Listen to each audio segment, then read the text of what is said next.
আসসালামু আলাইকুম ভিউয়ার্স, আশা করি আপনারা সবাই ভালো আছেন। আমিও আপনাদের দোয়া এবং আল্লাহর অশেষ রহমতে ভালো আছি। আপনাদের জন্য এখন আবার নিয়ে আসলাম একটি সুন্দর নকশি কাঁথার ড্রয়িং। আপনারা যারা একেবারে নতুন নকশি কাঁথা আঁকতে পারেন না, তাদের জন্য এই ড্রয়িংটি করা। আপনারা ইচ্ছা করলে এভাবে কাগজ কেটে নিয়ে ড্রয়িংটা করতে পারেন। মানে আমি এখানে দেখাচ্ছি না কাগজ কেটে, আমি সরাসরি এঁকে দেখাচ্ছি।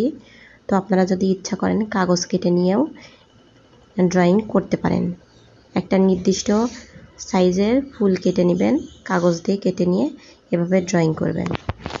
তো আমি 5 ইঞ্চি পর পর এরকমভাবে দাগ টেনে নিয়েছি।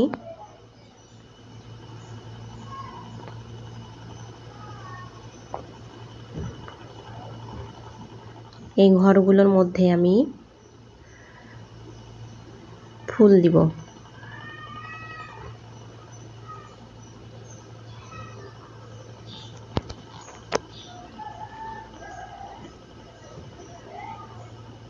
আসলে ডিজাইনটা সিম্পল হলেও যখন নকশি কাঁথার উপরে করা হবে, পুরা নকশি কাঁথাটা দেখতে অনেক গর্জিয়াস লাগবে।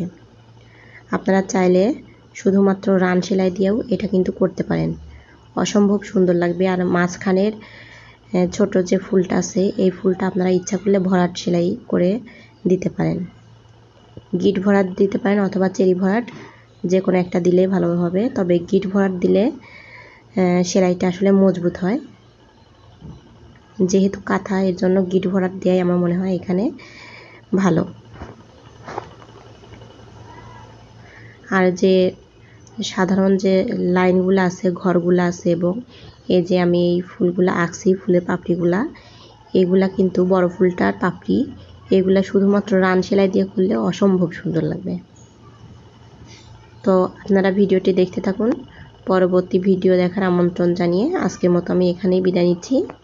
আল্লাহ হাফেজ।